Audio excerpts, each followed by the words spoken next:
ఒక విచిత్రమైనటువంటి పరిస్థితి ఏంటంటే ఇప్పుడు యుద్ధం జరుగుతోంది. సిరియా, ఇరాకు, తర్వాతన దాని పేరేంటి పాలస్తీనా, యెమెన్, లెబనాను, ఈ దేశాలన్నింటిలో కూడా ఇప్పుడు బ్రతకడానికి కష్టమైన పరిస్థితులు. వాళ్ళు వెళ్ళాలి. ఎక్కడికి వెళ్ళాలి? ఈజిప్ట్ పక్కన ఉన్నది. ఇరాన్ ఎందుకు తీసుకెళ్ళదాళ్ళని? ఇరాన్కి తీసుకుపోవచ్చు వాళ్ళని. ఎందుకు తీసుకెళ్ళరు? అది ముస్లిం దేశమే కదా, అసలు యుద్ధానికి కారణమే అది కదా. అయినా అక్కడికి ఎందుకు తీసుకుపోదు?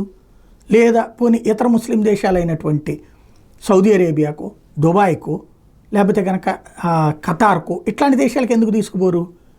అత్యధికులు ఎక్కడికి పోతున్నారంటే క్రైస్తవ దేశాలైన యూరప్ దేశాలకు పోతున్నారు. ఎందుకు ఇట్లాగా అంటే అదే ఇక్కడ స్పెషాలిటీ. తమ మతాన్ని నమ్మట్లేదు, తమ మత పాలన ఉన్నటువంటి దేశాన్ని నమ్మట్లేదు. అంటే ఇక్కడ రెండు కోణాలు. ఇది గజ్వే హిందులో భాగం. ఆ దేశాలకు వెళ్ళి అక్కడ వాళ్ళని మతం మారుస్తారన్నట్టు ఒక వర్గం. ఇంకొక వర్గం ఏమో ఆ దేశాల్లోని వాటి వలన ఇబ్బంది కాబట్టి అక్కడ క్రైస్తవ దేశాల్లో అయితే ప్రశాంతంగా ఉంటుందని అక్కడికి పోతున్నారు మరొక వాదన. ఏది నిజం అన్నది పోయినోడికే తెలుస్తుంది.